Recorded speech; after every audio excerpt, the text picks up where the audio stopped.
Judy got her navigation experience with the Canadian Power and Sail Squadrons, from which she has full certification, meaning she has completed every course offered by the squadron. She has also been an instructor for the Toronto Squadron for many years before setting off in 1998. They have been full-time live-aboards on their Ontario 32 Veleda IV since 1998. Veleda has been back only once in those past 21 years. The past few years, they've been cruising the west coast from BC to Alaska, and they spoke to us a little bit about that, before sailing down to Baja and the Sea of Cortez last fall. Veleda is currently on a mooring in Bahia del Sol in El Salvador for the summer. In the fall, they will sail 500 miles straight down to Panama, then going through the Panama Canal and back into the Caribbean for a few more years. Today, the Millards will be talking about most of the idyllic Caribbean islands, from Cuba to Jamaica, all of the eastern Caribbean islands, from Antigua to Grenada, down to Trinidad and Venezuela. They will cover the colorful carnival in Grenada and race week in Bequia, as well as the primitive tribes encountered in the Manao River of Venezuela. Please give them a warm Shellback welcome. Thank you very much. There has been a modification of our plans. As was mentioned, we were looking at going from El Salvador, where our boat is currently on the Pacific coast, down to Panama and through the Panama Canal and into the Caribbean. However, we have already done that in that we've gone from El Salvador down to Costa Rica, and we found expenses in Costa Rica very high, so we came back to El Salvador where it was more economical to leave the boat.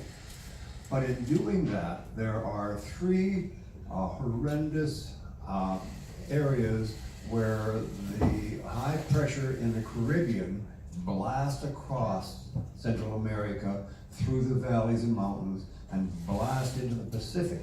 And they actually have names for these. One is called the Tut, another is called the Fonseca, and the third one is called the Papagayos.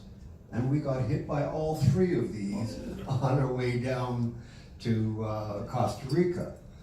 So Judy says, this isn't that much fun anymore. And so we're looking at pulling our horns in, and rather than sailing down to the Panama and going through the Panama Canal, when we return in October, we will probably put the boat on a flatbed truck and ship it across to either the Rio Dulce in Guatemala or to the Mexican coast on the Gulf of Mexico, and then start working our way back north. So we expect we'll probably have Veleda back in the Great Lakes sometime in the next year or so. So if anybody wants, we've got two boats. We've got a boat up where we're living right now up in Elliott Lake. It's a Grampian 30 that we've been sailing on the North Channel. Beautiful area.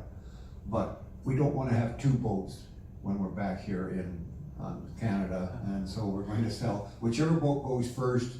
We'll keep the second boat and use it to sail around the North Channel of Lake Huron. Anyhow, what we're doing today, though many of you I think have seen our sessions before, so this is our boat, Veleda IV, and it's still in good shape. We're happy we would take that any place in the world. The boat's fine, it's the crew that's lost her nerve. So, and this is the way in which we left the Great Lakes. We went from Toronto up around Lake Superior, then down Lake Michigan to Chicago, and down the Illinois River into the Mississippi. And then rather than stay on the Mississippi, we went down a parallel waterway called the Tennessee-Tombigbee Waterway, which comes out into Mobile Bay. We then went around down the west coast of Florida, down to Cuba and the Bahamas, and then we made our crossing over to England. We spent a year in Northern Europe circumnavigating England, and then we went through the rivers of France, up the Seine River to Paris, and then down the Marne and the Saône to the south of France. And then we spent a few years playing around the Mediterranean and the Black Sea. When we came out, we started from Rome, and we went up to Corsica, and then south of France, and there's a canal going diagonally from the south of France up to Bordeaux, called the Canal de Midi. A beautiful canal that was built by Napoleon to overcome the British blockade of the Mediterranean during the Napoleonic era. And we went around the northern Spain, down to Portugal, out to Madeira, down to the Canaries, and then right down to the Cape Verde Islands off the coast of Africa. And from there, we then went across, straight across over to Antigua. That was a 2,100 mile passage, and we had lovely stern winds all the way. So we were wing on wing, 24 hours a day for days on end, and we did 2,100 miles in 15 days in a 32-foot boat. So that's a fairly good speed for us. And then we spent several years in the Caribbean, which we're going to talk about today. Now, the Caribbean has a wide range of islands. Many of the islands are still colonies of some of the European powers. We started off on the upper left-hand side there at Antigua and Barbuda. And many of them are owned by or still part of Great Britain, France, and Spain. I don't think any of them are Portuguese still, are they? No, the Netherlands though. Yeah, the Netherlands. And so you have an interesting opportunity to visit all of these various cultures while going through the islands of the Caribbean area. That picture, incidentally, we'll show you later on, is taken from Barbuda on one of the lovely beaches we were at in Barbuda. So this is how we played around in the Caribbean. We went initially from the Antigua and Barbuda down what they call the Windward Islands. And Grenada was our favorite spot. We spent a couple of summers there in a place called Hog Island. And that's just on the southern tip of the hurricane zone. And insurance says that you are not covered if you are hit by a named storm in the hurricane zone. So many boats try to stay out of that area during hurricane season. Our philosophy was if a hurricane was coming across and hadn't moved north, we would go from Grenada down to Trinidad and Venezuela, which was only a 90-mile passage away. So that was our philosophy there. And you can see we went down all of these, and then we went over to the Dominican Republic and Puerto Rico, Jamaica, and Cuba. Now the predominant wind patterns are the southeast trades. So going this direction is no problem. However, trying to go from, say, Cuba over to here is a real slog. They call it the Windward Passage, and or the Thorny Passage, I think it is. Yeah. And it was very difficult. But those are the areas that we played around with. Now the distances are significant. For example, one time we went from Grenada directly over to Jamaica, and that was what, 1,200 miles, Judy? 900. 900. So that was a fair jaunt that we had to take. Incidentally, many of these islands gained their independence in the late 1800s. Many of them had revolts, slave revolts. One of the other interesting things is that we got Quebec because France got Guadeloupe. The sugar trade in the Caribbean was a very strong economic factor in the 1800s. And so in 1863, I think it was a Treaty of Paris, the negotiations were going on between Britain and France. Britain had already taken over Quebec, but the question was Britain going to keep Quebec and give up some of the French islands in the Caribbean? So that was, Canada almost lost Quebec in favor of one of the Caribbean islands. Okay, so this is Antigua. This is Nelson's Harbor in Antigua. And this was a favorite British area. Here is Veleda down here in one of these areas. And the back bays as well are very frequented by tall ships as well. We saw many tall ships and cruising ships in that area. While we were there was a group called the Royal Antigua and Barbuda Talk Club, the Royal Naval Talk Club of Antigua and Barbuda. And these were a bunch of old Navy farts who got together every night. Every night. Yep, every night. Almost every night of the week, they got together at a restaurant. They had rum, cold rum, and they would sit around and they would have a toast like this. They would have the rum, they'd praise the Queen, and then they would read an article from a book called This Day in the Royal Navy. And so they'd say, okay, this day, May 27th, the Royal Navy had an encounter with the Netherlands ships and sunk so many of these ships on this particular battle, and we would record what happened to the Royal Navy in that day. And so there was, and they do have actually a royal charter. It's quite legitimate for them to call that. And they have, as part of their flag, the 1703 Union Jack.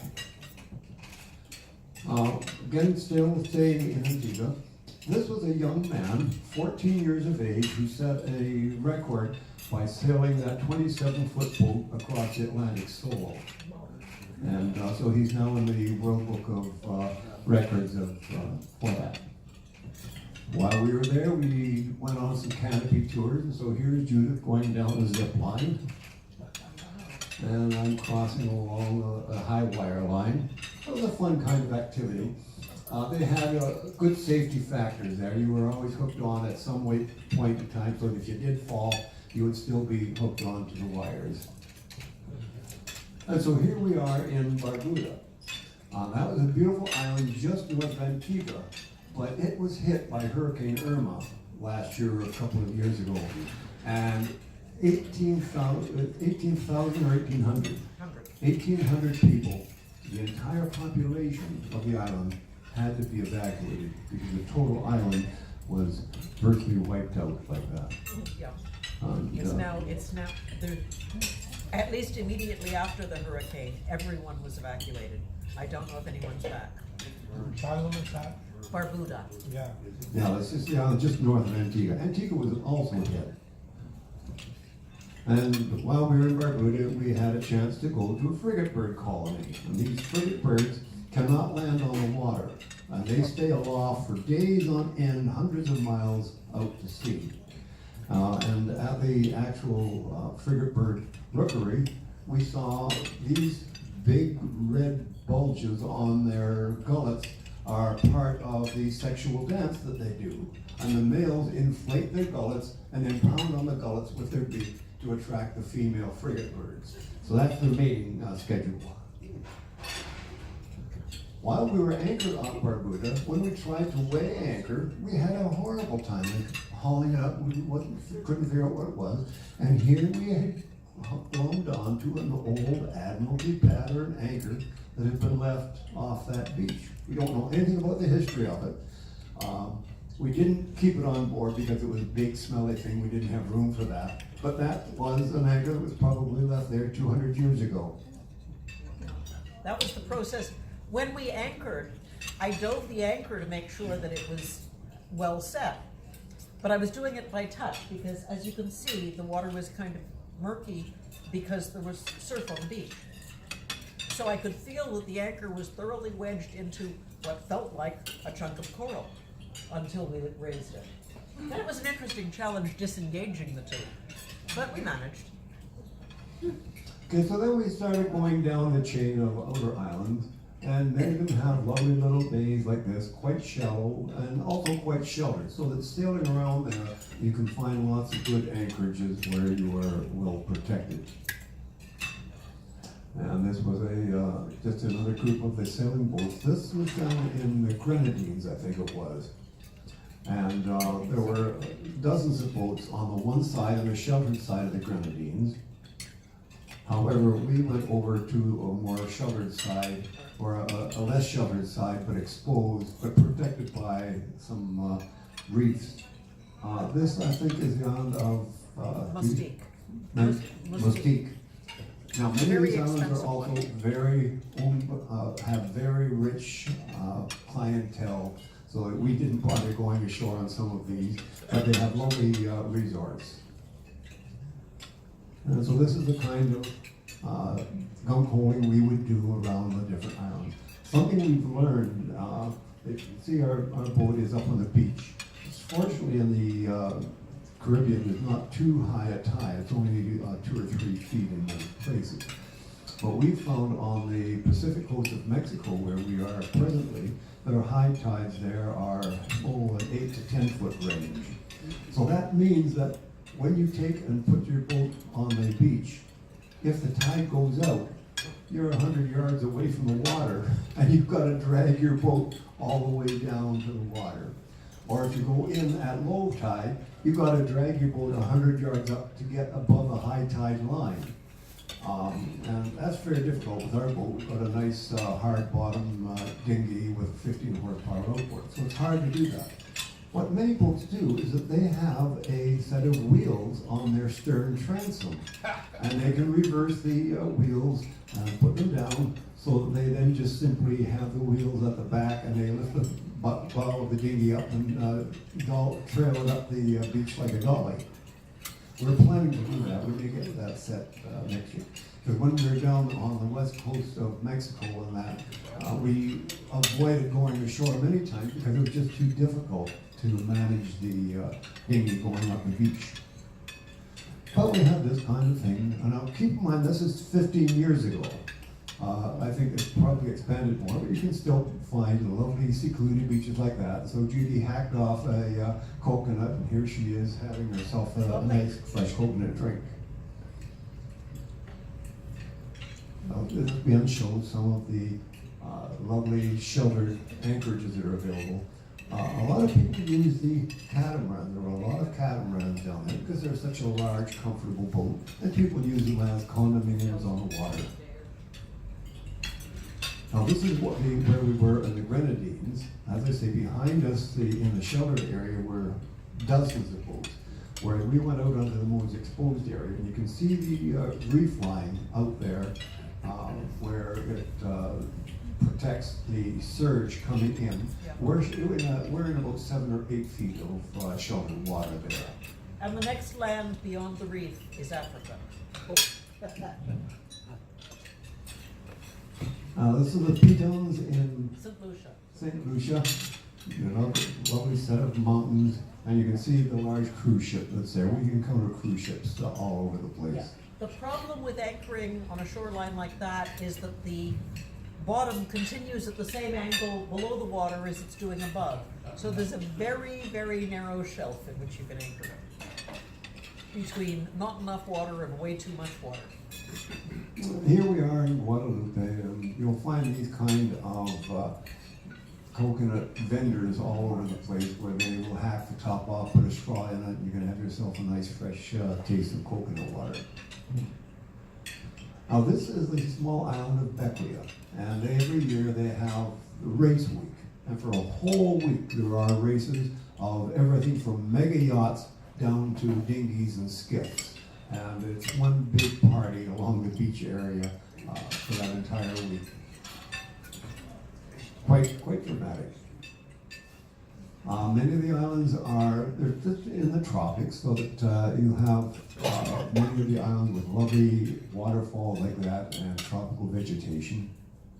So here's Judy just enjoying the nice pool of the base of one of the waterfalls.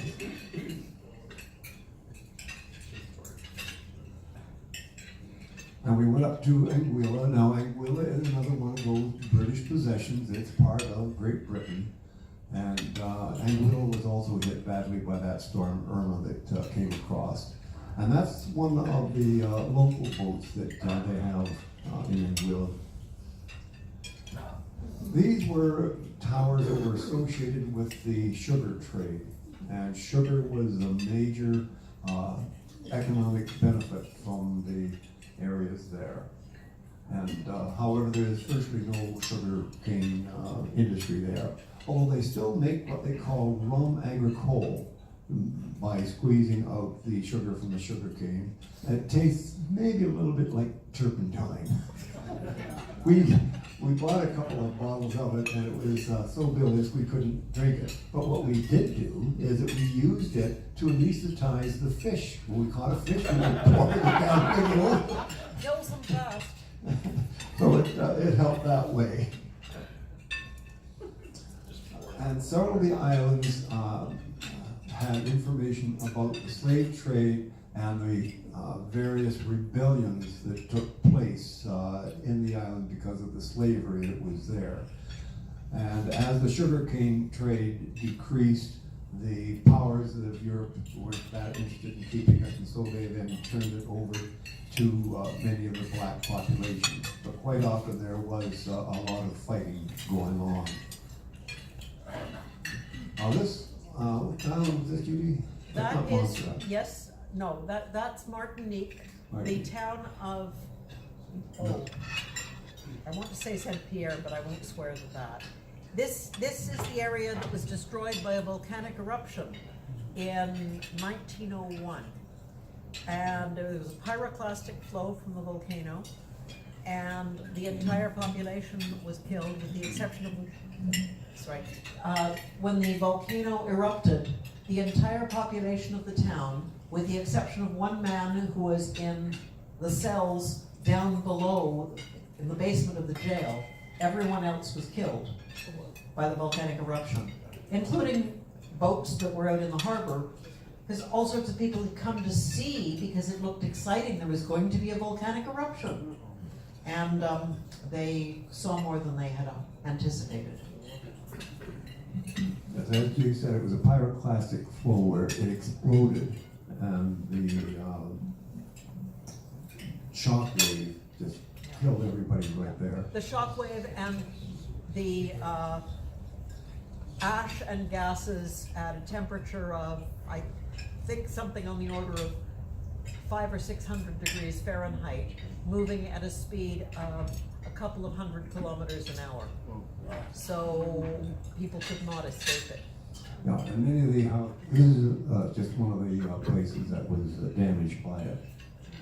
On the other hand, you have a place like this. This is the town of Plymouth in Montserrat, and it too was destroyed by a volcanic explosion, except it wasn't pyroclastic. It was the lava coming down, and the people had an opportunity to escape from it. But that entire town is abandoned now. In fact, when you're on Montserrat, they will not allow you, or they don't want you to be even anchoring off this particular town, because they don't know when the volcanoes that are still active there are going to explode. So that in Montserrat, particular town is a ghost town with anywhere from 2 to 10 feet of ash all around it. Sorry to interrupt, but are there any people still living on Montserrat? Because when I was in seminary, one of my classmates was married to a man from Montserrat and was telling me her in-laws everybody had to leave. Everybody had to leave here. This is the south. In the northern part of Montserrat, there are still some small communities. Again, because the main town was destroyed, so was the economy, and so the people that were not involved are still, without jobs, and there's not much of an economy there. But there is a small population in the northern part of Montserrat. Thank you. And these are a couple of the volcanoes in Montserrat. And you can see how that gray spot is all lava that has come down and flowed down into the town of Plymouth. And this is some of the lovely tropical stuff that we wandered through. And we enjoyed taking our baby and going up these, what they call the canoes. And these are small rivers and streams going up into their mangrove areas. It's a fascinating way of spending a morning just doing that, puttering around. Judy has developed quite an interest in bird watching since we've been on the boat. And so she's always there with her binoculars and her bird book looking things. All kinds of vegetation. I love some, and this is just wild vegetation that you'll see in the areas. This was a picture, can't remember what island was that, Judy? That was on, that was in the British Virgin Islands, or US Virgin. Yeah, this is the U.S. Virgin Islands, and that black thing you see on the tree is a termite's nest. Oh, So some of those termites nests are, bigger than a human being. This is part of the British Virgin Islands. This is a beach bar called Foxy's, and he's well noted for some very good parties there. And in many of these places, you'll see these hammocks slung. People are welcome to just lounge around in the hammocks, and the bar itself is on a sandy beach. You don't have a flooring in it; you've got sand on it. And so this is a notorious place called Foxy's on Joost Van Dyke, was it? Yes, Little Joost Van Dyke. Now this was an enterprising guy. Where was that? That was in St. Lucia. Yeah, in St. Lucia. And he would go around the anchorage with this boat and would be selling vegetables and fruit. And if you wanted, you can say, well, do you have any bread? Well, no, but I can bring some tomorrow. Okay, would you bring me a loaf of such and such? And, oh, can you get any meat? Yeah, I can. What do you want? Well, I want a roast, so much. Okay, he would pick it up and bring it to your boat the next day. It was a good way of him serving the cruisers that were anchored in that particular part of the world. Now, this one... That's in St. Vincent. The port, or the harbor of Wallabaloo, and anybody who watched the Pirates of the Caribbean movie might recognize that particular arch. That's where they filmed it. Yeah, on that arch, I think in the movie they had somebody hanging. somebody hanging in the middle of that arch as part of the Pirates of the Caribbean, that movie. We haven't seen really a shark. This isn't a shark, this is called a remora. And if you take a look at the top of it, you'll see a long oval kind of structure. What it does, it adheres itself or sticks itself to a shark and follows it around. But this remora is, about 5 or 6 feet in length. Now, we have not actually encountered a shark in all of our 20 years of sailing in open water. We have seen sharks sometimes near marinas where people are cleaning the fish and they throw the guts of the fish in the water and the sharks come after it. But in terms of seeing the actual fin of a shark coming through the water, we haven't had that experience, and we're happy not to. Then there are all kinds of these iguanas and lizards around. We were at a farm once where they farmed these lizards, and they asked the cruisers who were in the local bay to come and enjoy it. And also, would you bring any vegetable scraps? And so we would save our vegetable scraps, and then we would throw it on a pile, and all these iguanas would come after the vegetables. Now, there are all kinds of vessels. This is probably a private vessel. I mean, it's big enough, if you see on the stern of it, it's got itself a helicopter. It'd be nice to have that kind of money. Then, of course, you've got all kinds of cruise ships in the area. And excluding some of these tall ships, I'm not sure whether that's a cruising stern or not, but here it is, a 5-masted, square-rigged tall ship. Again, it's a cruise ship. You can buy time on it and travel in different parts of the Caribbean. We actually saw this over on the West Coast just a couple of months ago. Not the same vessel, but similar. Yeah, I'm not sure whether it could have been the same one, but it was another 5-masted, square-rigged cruise ship. However, there are other ships like this around where they were just washed up, they were left, they can't remove them. Just imagine if you had a lovely house and then you had that kind of a hulk in front of your house permanently, because there's no way of getting rid of these things. It's the after effect of hurricanes, mostly. Yeah, this guy had rolled right up on shore. This one was out in the bay, and I'm always interested in old ships anyway, so we dinghied out to it and I hopped on board. Judy didn't want me to. We didn't. He did while I was ashore and couldn't say no. So I wandered through this ship to see what it was like. And so I'm up in the bridge there, taking a look down through the shattered vessel. And this is probably their nav station up in the bridge area. And this was the main bridge area, what was left of it. I enjoy going through these kind of halls. Then we happened to be in Cuba in 98, no, We were in Cuba in '99, but we were also there in 2008. No, 2009. Yeah. Yeah, it would be 2009 because it was the 50th anniversary of the Cuban Revolution. I'm finding myself very sympathetic to Cuba, and I think the American policy towards Cuba is horrible, but that's how resistant the Americans are to it. But we found the Cuban people very friendly to us as Canadians, but they're also friendly towards Americans. They don't have an animosity towards individual Americans, and Americans still cannot go there without special permission. We did find many Americans there, and what the Americans do is that they just don't tell their government that they're in Cuba. And when they leave from Cuba, they go up to one of the Bahama Islands, and then go from the Bahama Islands back to the United States, and don't admit they were in Cuba.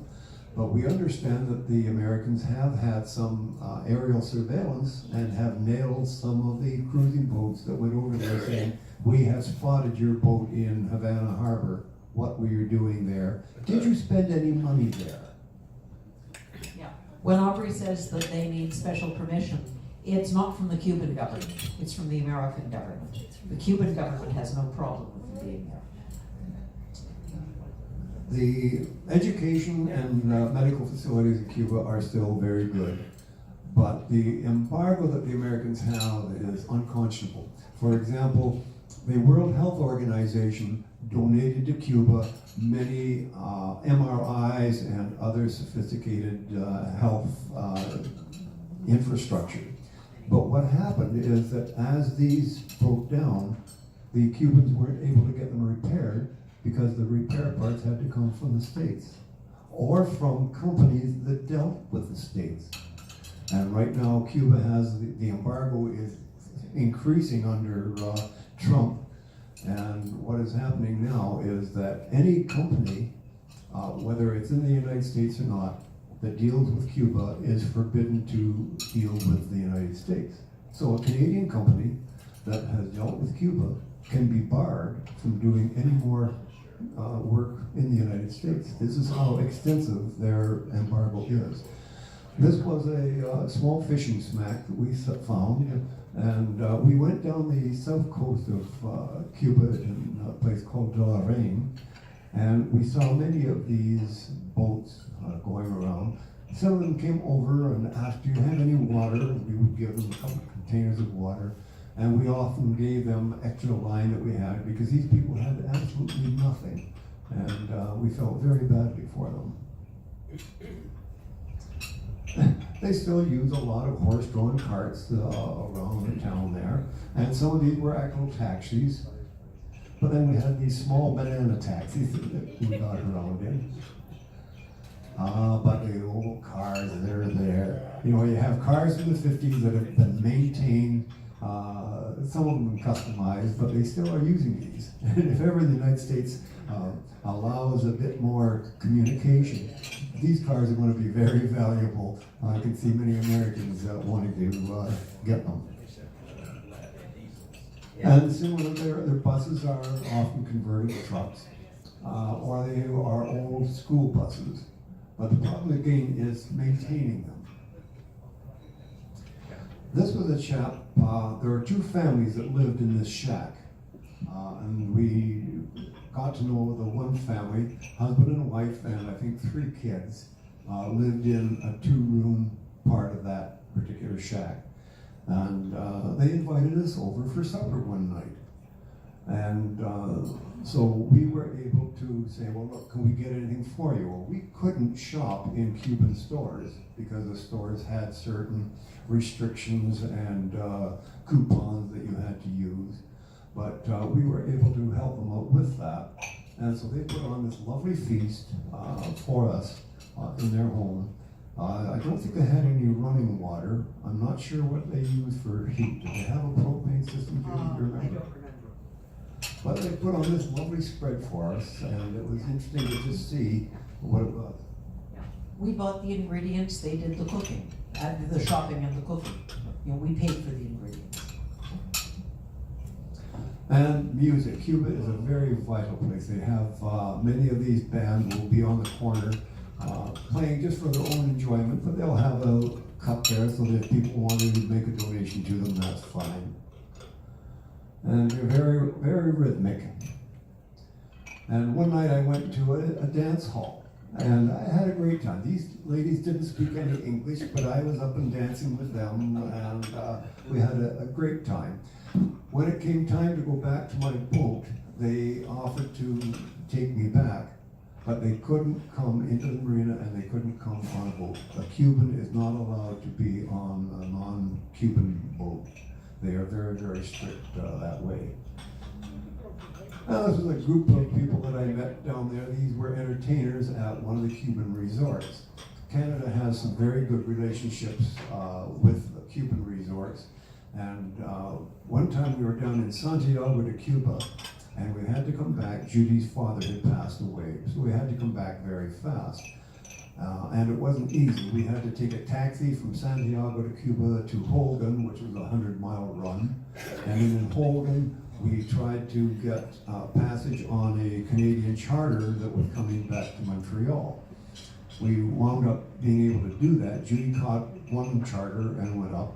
I had to wait around for another one, but it was very expensive. When it came time to go back to Cuba, we checked out, and sure enough, again, it was expensive. It would have cost over $1,000 each from Toronto to Havana, and then we'd have to go from Havana to Santiago.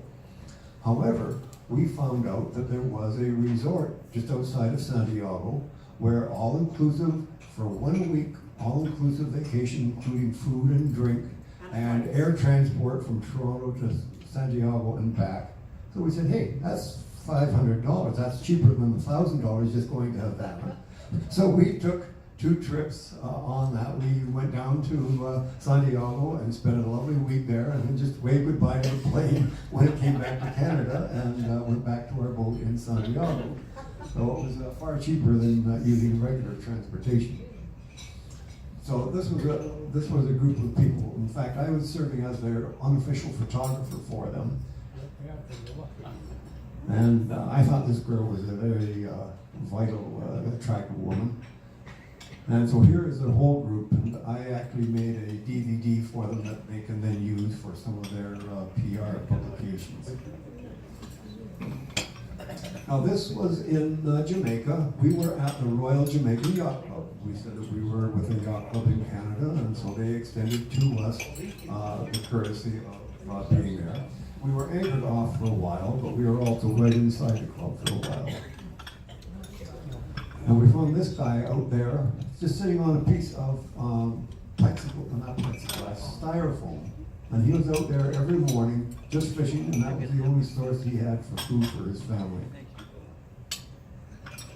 We went on a tour, a rafting tour in Jamaica, that's going on one of the rivers. These are just bamboo poles, and we're sitting at the back like that, letting the guy pull us around through the river.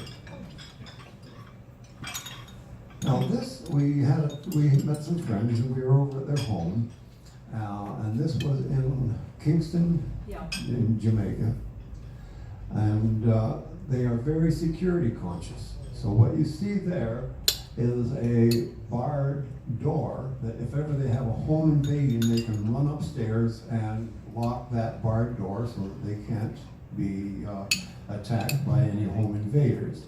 That was the secondary one. The primary one, there it is, the door locked so that no one can get up into the upper story. But even downstairs, their patio, but they still had those barred doors so they can lock up their home in case of home invasion. And this was one of their raft ups where we had a group of them. They actually had an island where they put a couple of large mooring balls so they could go out there and use those mooring balls anytime they wanted to. We traveled around. Was this macaws? Those are macaws. Yeah. I saw a lot of macaws and parrots. Now, this is the southern tip of Grenada. This is where we have anchored several times. In fact, we spent several seasons. This is Hog Island, and this is the anchorage of Hog Island. When we were there, this bridge did not exist. The island was bought up by a large hotel chain, and they were going to make it into a large resort with condominiums.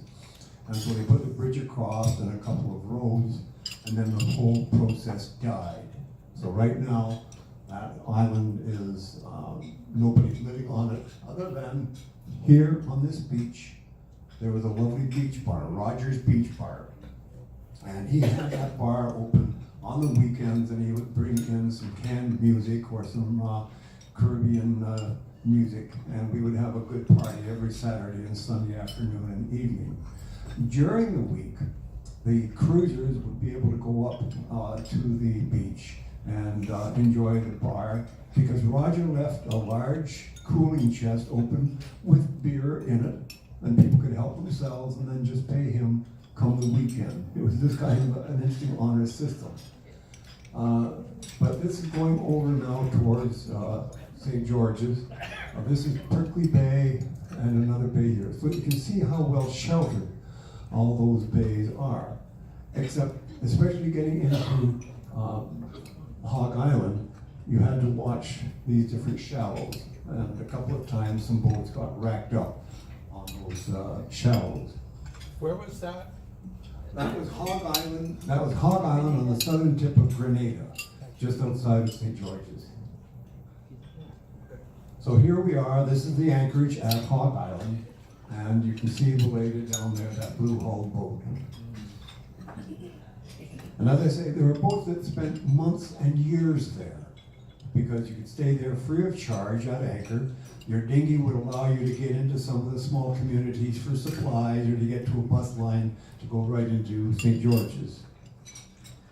While we were there, we had some of the cruisers make donations, and here we are making a donation to one of the clinics in a place called Woburn, a small fishing village there. This was an enterprising young man who would go around once a week, and for $2 he would accept a bag of garbage. And so when boats are at anchor for a long period of time in one place, they accumulate garbage, and if there's no place to get rid of it, you've got to store it on your boat. So he would come around once a week with that large steel hull with open boat, and go around, and for $2 he would take your bag of garbage, and then he would take it into one of the towns and dispose of it for you. And this was a raft up. Periodically we would have a party. Rather than having it on shore, we'd have it in our dinghies. And we'd say, okay, let's get together at such and such a place, and we link our dinghies together, and we have refreshments and booze, and we just have a good old conflap between the dinghies. Thank you. And this is Rogers Beach Bar. And as I say, it was every weekend there would be a kind of party there, so all the cruisers would go and enjoy it. And the food was very economical. You had a small propane stove there that you'd flash up and make all kinds of food. Great. However, we got some of our own food. I wasn't very successful at fishing, but at one point in time, we found a nice conch bed. And so we picked up a whole raft of conch and had conch fritters, conch chowder, crushed, cracked conch, all kinds of conch. Including some of the fishing that I did. This is a barracuda. The bigger the barracuda, the more dangerous it could be to eat, because barracuda, being at the top of the food chain, accumulate a toxin called cigatura. And so sometimes on the big barracuda, we wouldn't want to eat them. But here they call them mahi-mahi. I felt sorry, because that was such a colorful fish, and then as it died, you could see the colors changing on it. I felt bad. I wouldn't make a good fisherman or a good hunter. They still tasted very good. And here are some other smaller fish that we caught. And there's a smaller barracuda.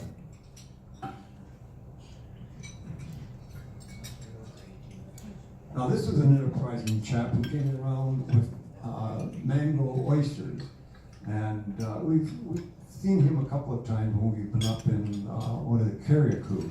This is an island just north of Grenada.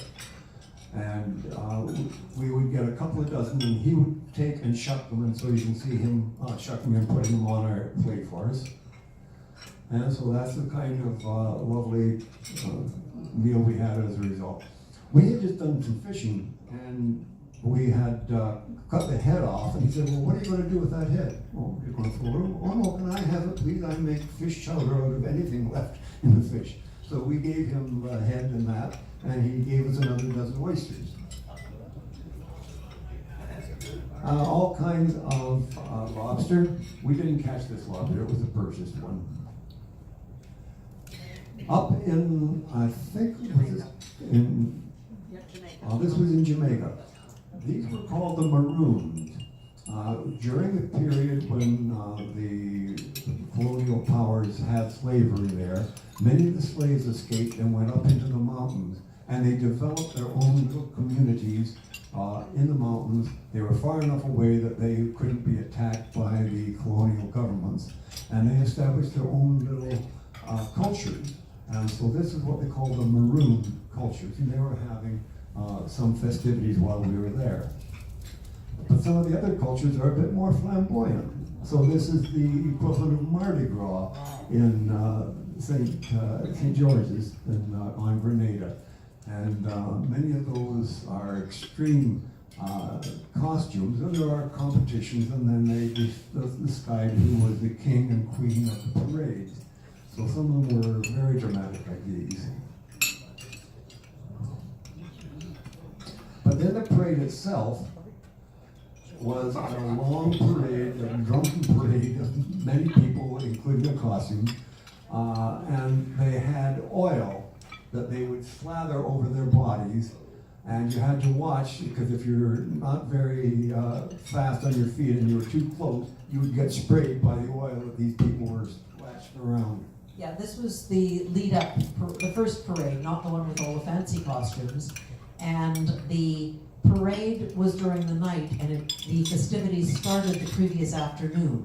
So by the time the parade was going, it started at night, continued into the day. So everybody was covered with either body paint or used motor oil. Motor oil being apparently very popular in spite of being toxic. And if you were too close, somebody would slap you on the back and you'd get smeared. Now, we went from Grenada down to Venezuela and into the Manamo River. The Manamo River is a tributary of the Orinoco. So we're now going into some of the undeveloped areas of South America. And these palapas were places where the tribal people still lived. They didn't speak Spanish or Portuguese. They spoke their own language. And so we went about 50 miles up this Manamo River, seeing these tribal people. We did a fair bit of trading with them. They would come out in their canoes and want to trade some of their beadwork and that. And we would have things such as toothpaste, toothbrushes, batteries, flashlights, sewing gear, things of this nature. And we were advised before we went there that these people would come out and want to trade with us. And they suggested trade, don't give it away. Make sure that they are earning whatever you're giving. And this was the recommendation from some of the authorities in that area. But you can see these are original dugout canoes, very primitive living conditions. And every time we settled, anchored outside of a village, we would be deluged by dozens of these old dugout canoes coming mostly with kids, including this next one. These girls were soaking wet, but they just lived there, and it was tropical, so it was okay as if you're wet. It was pelting down rain, Which is why they were wet. Including these little guys. I would assume that they could swim, but no life jackets, nothing of that nature, whatever. But they came out, and I forget what it was we gave them. Oh, I think we gave them some soap. and they weren't sure what it was. And so I started making like a monkey to indicate what you do with the soap. And they got a great chuckle out of my antics. And there was some lovely waterfalls there, including this again is still, what area was that, Judy? I blanked on the name of the specific area, but it's still Venezuela, and it reminded us very strongly of Painted Desert. The colors are as brilliant as they show in the picture. And this is the tallest waterfall in the world. It's over a mile or a kilometer high. It's called Angel Falls. And we went up there in a couple of power boats, but open power boats. And then we had to wander through some of the jungle foliage in order to get up to the base of it. And this is another area in the Caribbean, Marigold. And I got this one because there's an interesting story about a British frigate in the 1800s that was escaping a French squadron, and the frigate went into this bay, hacked down some of the palm trees, put it in their yard arms, and then watched as the French went by, not seeing them in this little bay of Marigold. And they have some beautiful sunsets there. Incidentally, we've seen several green flashes on a clear night when the sun's going down and you've got a clear horizon. Sometimes when the sun just sets, the top of the sun takes on a greenish glow. And you can see that greenish glow as the sun comes down. People call it a green flash, but it's more of a glow. And we've been privileged enough to see these many times. So if you have a chance to be down in the Caribbean, you will have a lovely experience. There are many cruise ships that go down there, or take your own boat and enjoy it. So that was our time in the Caribbean. Thank you.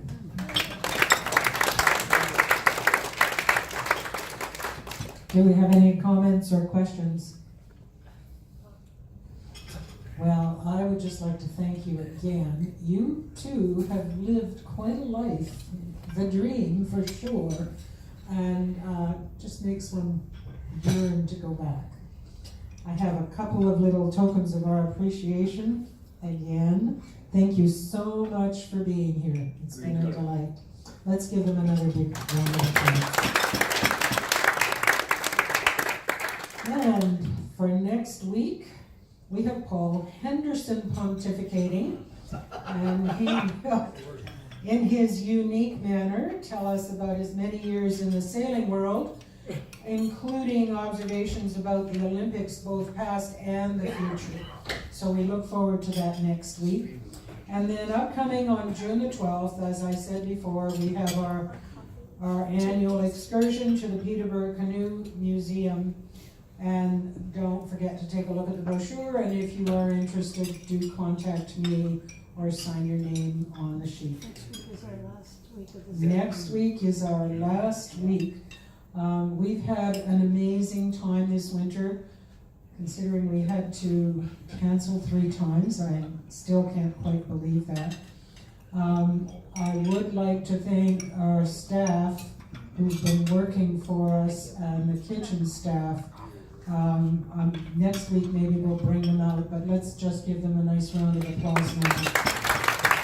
We've had amazing good service, and it's been such a pleasure to be here in this new space. And with that, pipes up.